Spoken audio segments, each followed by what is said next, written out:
ফিরনি পছন্দ করে না এরকম লোক খুঁজে পাওয়া খুবই মুশকিল।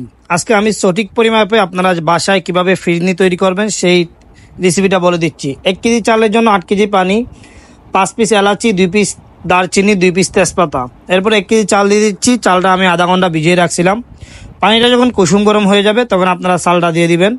এখানে ঢাকনা ডেকে সোলার হিটটা লো করে দিয়ে আস্তে আস্তে চালটা এখানে বয়েল করে নেবেন। দেখতে পাচ্ছেন আমি সোলার হিটটা লো করে দিয়ে আস্তে আস্তে চালটা এখানে বয়েল করে নিচ্ছি।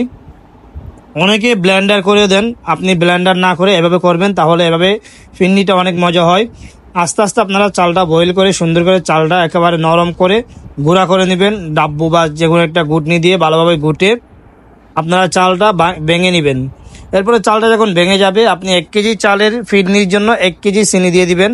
আপনারা যদি মিষ্টি কম বেশি পছন্দ করেন এটা আপনারা কম বেশি করতে পারেন, কোনো সমস্যা হবে না। চিনি দেওয়ার পরে একটু ভালোভাবে নাড়াচাড়া করে নেবেন।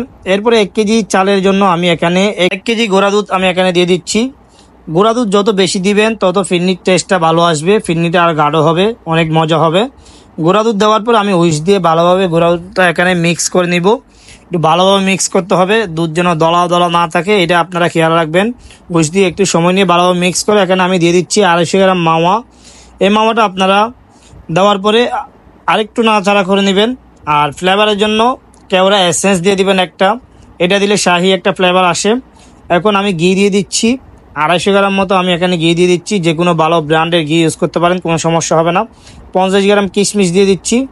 একটু জাফরান গুলানো পানি দিয়ে দিচ্ছি। এই জাফরান গুলানো পানিটা দিলে শাহি শাহি একটা ফ্লেভার আসে, এটা খেতে অনেক ভালো লাগে। আর ফিরনিটা যখন আপনারা চুলা থেকে নামাবেন একটু পাতলা রাখবেন, এটা যেন আপনি ফ্রিজে রাখবেন, অটোমেটিক থিকনেস চলে আসবে।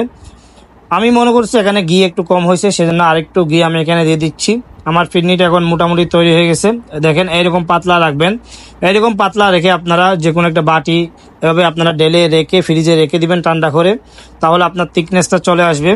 আর যারা রেগুলার আমার ভিডিও দেখেন, আমার ভিডিও কেমন হয় অবশ্যই কমেন্টস করে জানাবেন। আর আমার একটা ইউটিউব চ্যানেল আছে জাভেদ কিচেন বিডি, সবাই একটু সাবস্ক্রাইব করে পাশে থাকবেন। আজকে এই পর্যন্ত, দেখা হবে অন্য কোনো রেসিপি নিয়ে। আজকে এই পর্যন্ত, সবাই ভালো থাকবেন। আল্লাহ হাফেজ, আসসালামু আলাইকুম।